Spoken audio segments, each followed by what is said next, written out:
combination. I love the fact that Saliba slotted in effortlessly. You might say, like I said, you might say it's precision, but is the maturity and the combinations he had with Saliba and Partey was very impressive and encouraging. I love what I saw, the speed of recovery. I remember the ball over the top that Kevin Lewin thought he was going bend on goal. Saliba came in, covered it. This one-on-one marking, his tenaciousness, his presence as a defender was very encouraging, and I love that. Jesus, like I said, looks very sharp. Saliba looks very solid. It will take. I can't wait. Now, like I said, I love the performance of Saliba, but that doesn't guarantee he's going to play ahead of Ben White. We know Ben White didn't play yesterday. He was not even in the squad. We'll come to that later. But let's calm down. Like I said, I love what I saw from Saliba. His presence was there. He's tall. He's athletic. He can recover. He can pass. His movement. His tenacious. I love it. But let's see, calm down. And I love the fact that we have. Hi guys, welcome to the channel. Do not forget to subscribe to the channel, like the video, and turn on the notification bell. Like I said, very importantly, do not forget to subscribe to the channel, like the video, and turn on the notification bell. Arsenal winning the third preseason in America, the preseason tour of Baltimore. Fantastic win last night. You can see my eyes are still a bit sleepy. I just woke up. I enjoyed the game. Good game, good stuff. Good run out with the boys. Let's start from the first half. I think the first half was very dynamic, movement. Let's start with the front three: Saka, Martinelli, and Gabriel Jesus. What a dynamic trio, in my opinion. The movement, the guard, the pace. Did you just notice the difference between how Lacazette, Aubameyang compared to how Jesus was moving? One moment is in the midfield, the next moment is in the box. Is dribbling, is causing chaos, like Arteta says, creating chaos. This guy is the deal. I don't care about the banter of that club. Oh, we got Manchester City sloppy seconds. Like, I need Arsenal to stop getting triggered by that nonsense. We know Gabriel Jesus is a fantastic striker, good Brazilian national team. He is a top class striker. He has come to a team that will have more games, more minutes, and with a crop of good young players that are quick, that are dynamic. The sky is the limit. He's moved. Look, did you see the goal? Cripsy first touch, and he slams the ball into the net. Like, with not disrespect to Lacazette, if he was Lacazette, he would have been too slow to hit that ball that quick. Like, I now see a rise in quality in our striking force. Like, this is why we missed on the top four, because, like I said, fair play to Lacazette, fair play to Aubameyang. Yes, Aubameyang was scoring when he came in the beginning, but we need a telltale. And we know he's limited. Yes, he's quick, he can run. But when it comes to technical ability, touches, dribbling, we know Aubameyang is not it. Now, when you move to Lacazette, he has a bit of technical ability. He can hold up the ball, but no pace. Now we have a player that can do both in Jesus, and this is giving me the right optimism for the coming season. Yes, you might say, oh, it's just preseason. Don't get excited. Come on, let's stop it. Let's stop this nonsense. We know preseason is to get the players sharp and fit, and we can see the signs glare in our face that this guy is going to do beats in the English Premiership. And let's not forget, he's Premiership proven and ready. Let's move to the next point of the first half. Partey was showing the dynamism that we miss when he gets injured. Hopefully, this season, Partey can stay fit, but you can see what he does, the quality he brings to our midfield. Partey controlled the midfield by himself as a deep defensive midfielder. He was controlling the ball, his movement, his spacing, dropping the shoulder, picking the right passes, driving at the right time. These are the qualities we need. Him, Odegaard in the midfield, Xhaka, the interchanging, the movement, we know even though the preseason, Everton came with a bit of physicality. There's a bit of near edge hard challenges being thrown yesterday. Like, we saw that Everton they're not here for prisoners. They were there to get stuck in, as English would say. They were there to exhibit of physicality. And we know that playing against Everton raised the tempo a little bit. As in, the tempo was raised. And let's go to the back line. Saliba and Gabriel Magalhaes. What a combination. I love the fact that Saliba slotted in effortlessly. You might say, like I said, you might say it's precision, but is the maturity and the combinations he had with Saliba and Partey was very impressive and encouraging. I love what I saw, the speed of recovery. I remember the ball over the top that Kevin Lewin thought he was going bend on goal. Saliba came in, covered it. This one-on-one marking, his tenaciousness, his presence as a defender was very encouraging, and I love that. Jesus, like I said, looks very sharp. Saliba looks very solid. It will take. I can't wait. Now, like I said, I love the performance of Saliba, but that doesn't guarantee he's going to play ahead of Ben White. We know Ben White didn't play yesterday. He was not even in the squad. We'll come to that later. But let's calm down. Like I said, I love what I saw from Saliba. His presence was there. He's tall. He's athletic. He can recover. He can pass. His movement. His tenacious. I love it. But let's see, calm down. And I love the fact that we have three fantastic defenders to compete for two slots. And sometimes you might actually play a back three. We'll discuss that when it comes to the second half. But sometimes we might actually play a back three. So I love the fact that we have three quality defenders to choose from.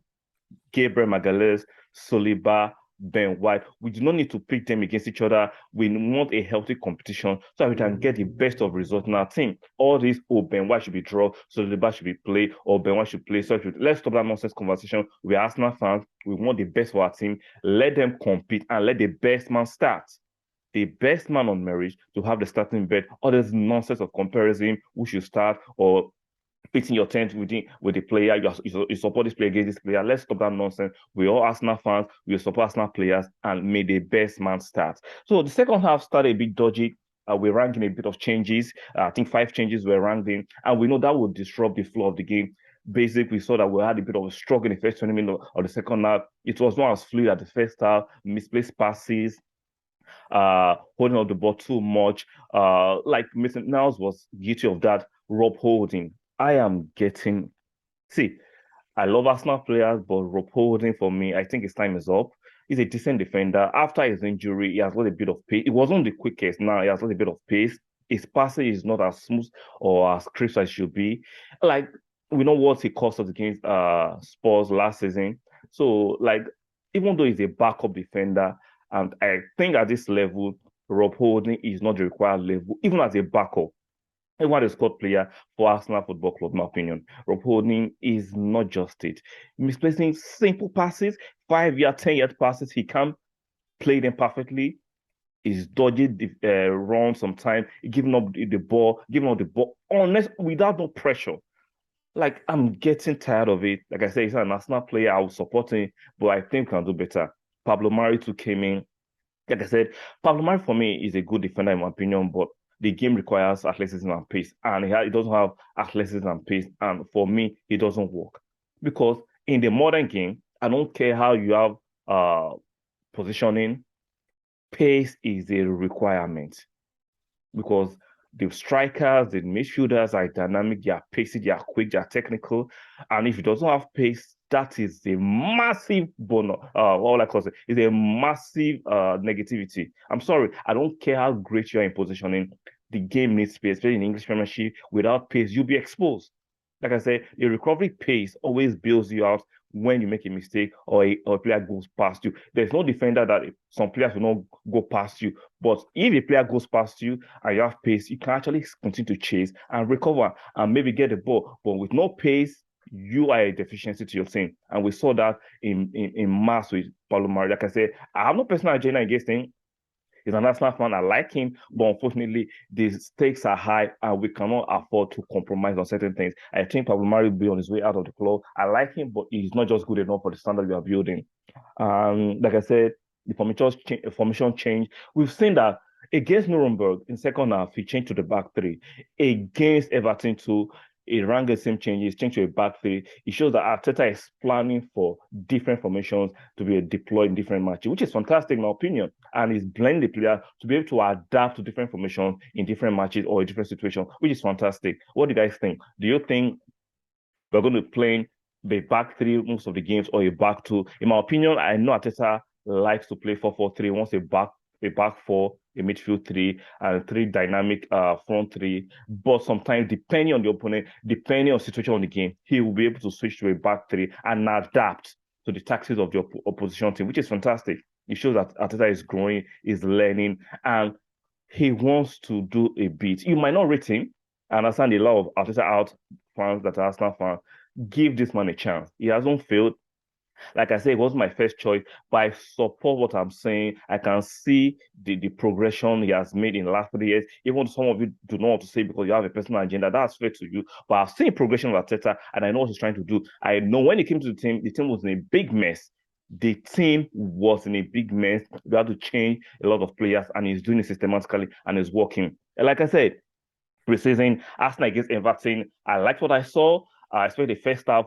I love the pace, the movement, the guile, the energy, the pressing was very infectious, and I loved it. Second, like I said, it tilts off a little bit because of we ran in a bit of changes, and the quality of the players we brought in actually diluted the quality of play. Like I said, highlights of Holding, Metenals, Bellerin, they did not justify their inclusion, and hopefully they can be moved on and can replace them with quality.